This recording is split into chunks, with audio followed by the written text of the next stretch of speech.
You got this gullible brother standing next to a statue of Biggie Smalls with a crown on his head. It looks to be like a Dutch or something in his right hand and a weed bag in his left hand. I could be totally wrong, but that's what it looked like to me. And then on the bottom there, it looks to be like some sort of African map. I could be wrong on that one. Then you have these patches, which pretty much, symbolize certain things about Biggie Smalls' lyrics. But for the most part, this is idolatrous and this is wrong. This statue, this sculpture, whatever you want to call it, is blasphemous. This is idolatrous. This is iniquitous. It's wrong. It's sinful. And we got to understand and put proper context when it comes to what we apply to this life. We have to apply proper context and understand what they doing, what they pushing on us. It's like Biggie Smalls. What did he stand for? What did he stand for? What did he rap about? He rapped about degeneracy. Fucking little kids in their ass and throwing them off a bridge and kidnapping them or some shit like that. What he rapped about. That's what he rapped about. What's the name of that song? What's Beef? You hear Biggie Smalls talking about fucking kids in the ass. And they put this person up as an idol? That's what they do because they mock the so-called black community with these fucking people that they loft up as gods. That's what it is. George Floyd, Breonna Taylor, these people, they did dumb shit. Just being real. Like, we can't allow media narrative and propaganda and all this gestures and all that bullshit to dictate our thoughts when it comes to how we assess things. Because it seems like we just take things. We just take it. Or they want to put a statue and shove that down our throat in the black community, we'll take it. We don't never assess things. We don't never scrutinize things. For the most part. Of course, you have a lot of people when it comes to a sect of black people that understand what time it is. But for the most part, we just take all this shit. They mock us with this type of shit. It's like, let's make a statue out of Biggie Smalls because we know that's going to get black people to want to, conform to, whatever we're doing when it comes to these agendas. Biggie Smalls or any rapper that's a part of that world when it comes to pushing nonsense on the so-called black community, because he ain't pushed nothing that was positive on the so-called black community. And we already understand that we live in a world where, unfortunately, people put celebrities and motherfuckers on a pedestal that they shouldn't be putting on a pedestal. So therefore, this is why I'm emphasizing that in regards to, well, he didn't do anything for the black community because, we live in a world where all these idols, they're set up for us. But in reality, we shouldn't even give a fuck about what the fuck these people are doing for our community and whatnot. They're not for us. Anybody that's a part of that world is not for you in the long run if you understand what's right and what's wrong. These people, they're not a part of, the right side of prophecy, per se. In regards to understanding that, if you want to make it and inherit the kingdom of heaven, shit like this, if you partake in stuff like this, then you ain't gonna inherit the kingdom of heaven.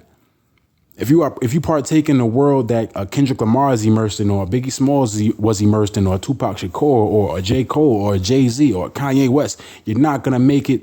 You're not gonna inherit the kingdom of heaven. Just being real, speaking pragmatically. They shove these people down our throats because they know the vibration that comes from these people when it comes to the left hand. Motherfucking ain't rap about nothing that was positive. He was a Mason, a big time Mason. He and Tupac, they had this program that was based in Boaz and Yakin, the twin pillars, two Geminis, 1111, coming together. That's what that was all about. It was all esoteric. It was Masonic in nature. That's why you had the East Coast, West Coast, the two polar opposites coming together, the yin and the yang, as above, so below, the fire and the ice. Tupac being the fire, the sun, that's what his name means. Tupac means, I believe it means shining serpent. So it's the fire. And then you had the ice element with Biggie Smalls, who's subdued and more calm and whatnot. All these motherfuckers are set up. They're programmed. And they shove these people down our fucking throats. And all it does is just remind me of how much they mock our people with this nonsense, this idolatry. The Most High tells us we should not worship graven images or stones or any of this stuff, man. So let's get that.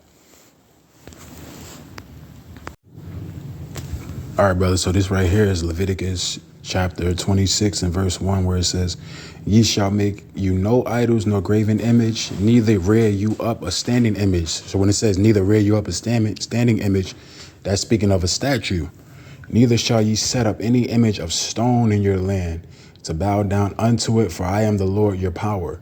Statues or sculptures, when it comes to the understanding of the rearing up as well as the stone in your land, for I am the Lord your power. So that's the understanding that, it's important for us to, get a grasp of, because these are things that can lead to our detriment. It's self-defeating to put something up and loft it up as some sort of idol or some sort of God. Because when you do that, it takes you away from, the veneration, the equity, the devotion that you have to the Heavenly Father, as well as, that being a custom or a commandment that was given unto us, because it separated us from the other nations who worship idols, pursuant to Psalms 96 and 5. So let's get that. Okay, so we're in Psalms 96. We're going to start at verse 4, where it says, "For the Lord is great and greatly to be praised. He is to be feared above all gods," meaning above all powers, above all things that people put on a pedestal, including the pagan gods. But it's just giving you that understanding of all things that people put and idolize. It's giving you that delineation between the Most High and these things that people put on a pedestal in regards to, proclaiming them as gods. You know what I mean? Because a lot of people, they set up a lot of things, people, a lot of items, or just whatever, anything as a god. And this is just letting you know that delineation, and further it lets you know, for all the gods of the nations are idols, but the Lord made the heavens. So the other heathens, the other beasts of the field, the other nations, their gods are pagan gods in regards to them worshiping certain people, certain figures, antediluvian figures or post-diluvian figures in different regions. They were worshipped as gods. So this is what it's speaking of. And it's also giving you that understanding of the delineation between the Most High and the pagan gods, especially when you see the lowercase g, when it talks about pagan gods, or it says the word God. It's giving you understanding that it's speaking of either a pagan god or something that someone sets up as an idol. And we already know that the pagan gods, they're false idols. So all the gods of the, of the nations are idols, so it's just letting you know that understanding, that delineation. Just reading on again. "For all the gods of the nations are idols, but the Lord made the heavens." So that's that understanding that the Most High established what is true, what is natural. The Most High created the world, the heavens, not these false idols or these false gods. They can't do that. And that's giving you that understanding of the distinction, the delineation. And it just, further adds context to this video in regards to the understanding of why we shouldn't be putting things on a pedestal. It's dangerous. So I just wanted to go into that, and let's get into further coverage.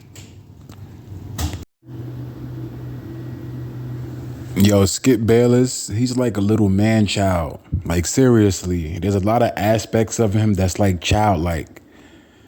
And I feel like that's part of just his character. Behind closed doors, he probably operates according to some, Machiavellian tactics, more about just having a ruling class mentality. But in certain segments in which he admits, he acts like a child, really immature.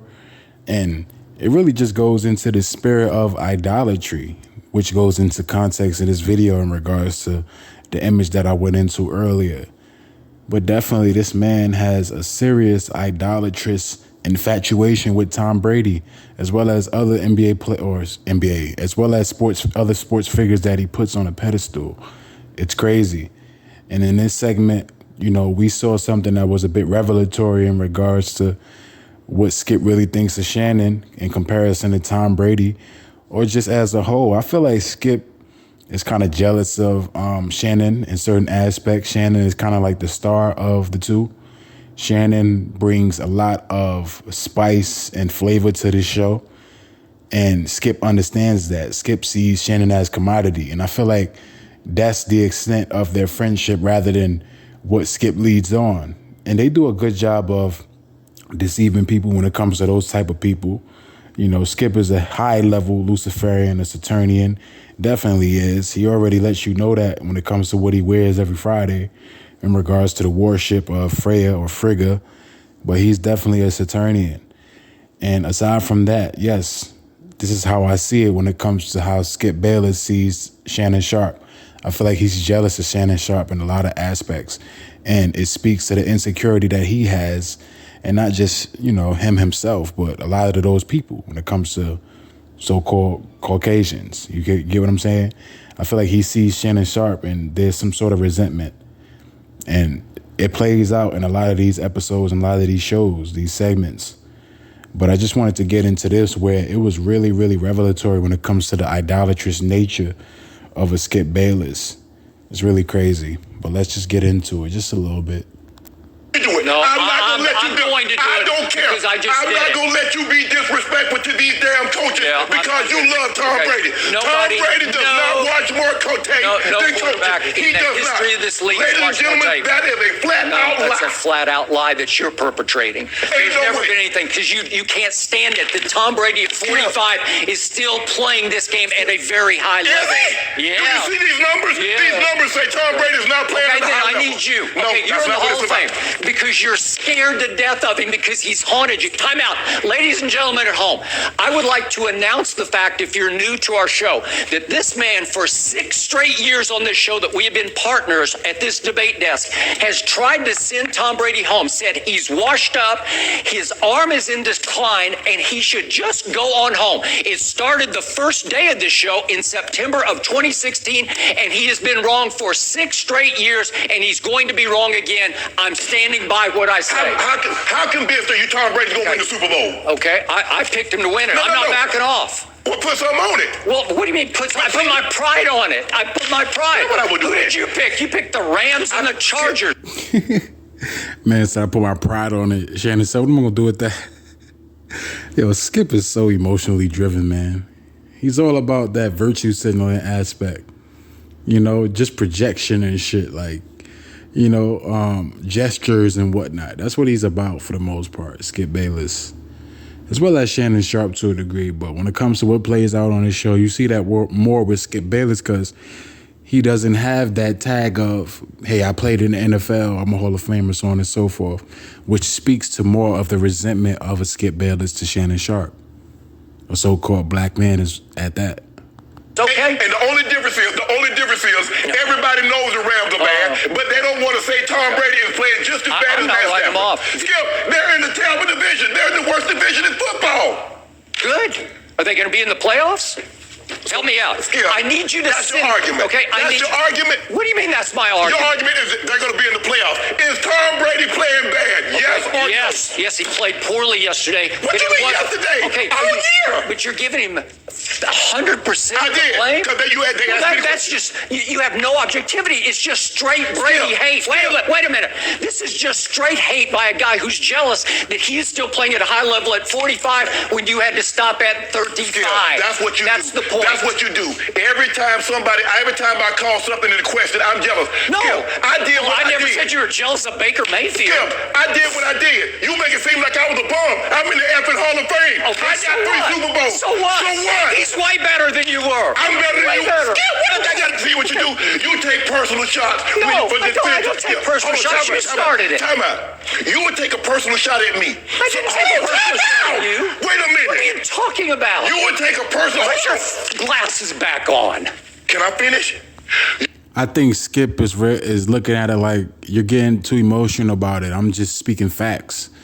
I think that was just more so Skip being pragmatic about it. Like, hey, Shannon Sharpe, you're not better than Tom Brady, but I just feel like it was in tasteless fashion in regards to how it laid out this way, which is why I see why Shannon Sharpe could get a little upset. But, I mean, some people could agree with Skip Bayless and say he wasn't saying nothing that was incorrect. Tom Brady is better than Shannon Sharpe or what have you, but I just feel like it was in tasteless fashion and how he, pretty much is using this as a defense mechanism. It's like, bro, take away that idolatrous infatuation because that's what it's really behind. It's behind that. He has an attachment to Tom Brady. You're willing to take a personal shot at me to say this man is better than me because I say he's playing bad this year? Well, because you disrespect him. It's just Right, because it's one of those things where Shannon Sharp, he probably understands, okay, Tom Brady might be better than me, but I feel like Skip is kind of using that in a tasteless fashion. He didn't have to go there with it, like, oh, he better than you. It's like we don't, they don't necessarily go at each other when it comes to that type of dynamic. I mean, they do in certain aspects, but I feel like he went to great lengths to just try to, hold on to that defense of Tom Brady instead of just being humble about, bro, like, they're talking about him playing bad this year. He is playing bad this year. It's just a fact. So it just once again speaks to that idolatrous, infatuation or attachment from Skip Bayless, which is childlike. It's very childlike to have an idolatrous attachment. You know what I mean? That's like a child that believes in Santa Claus or some shit. It kind of goes into that same dynamic. Oh, you know what? It's beneath your dignity. You disrespect me to support him. No, well, I'll support him over anybody because he's the greatest player who ever played your game, and it's by far. Have at it. Okay, Take off, I'm going to have at it because I'm going to have at you because what happened yesterday? The Bucs defense was horrendous yesterday. What happened? They win the toss and they defer. I mean, at the end of the day, they're grown men, so they probably patched it up after the segment, but you could tell, just based off of what plays out, that Skip Bayless has some sort of jealous or, just a little bit of a jealous resentment kind of thing towards Shannon Sharp. Because Shannon Sharp, you could tell, the people on social media love him. He's one of them dudes, like I said, he adds flavor to this show. If it wasn't for Shannon Sharp, the show would be shit. And Skip Bayless knows that. So I feel like there's some sort of, disdain to a degree towards Shannon Sharp. And obviously we understand that dynamic between, the so-called white man and so-called black man and how, it's pretty much pre-encoded in their DNA to have some sort of disdain, towards us just based off of certain situations that occurred in history, as well as the spiritual aspect. But, that's a little bit, hyper when it comes to how they convey that dynamic. It's more about the righteous versus the evil or the wicked. That's what it's really about. That whole black and white thing, that's more Masonic than anything. My point is we shouldn't really be, worried about that whole aspect of, the white people and black, that's all bullshit. It's more about righteous versus wickedness.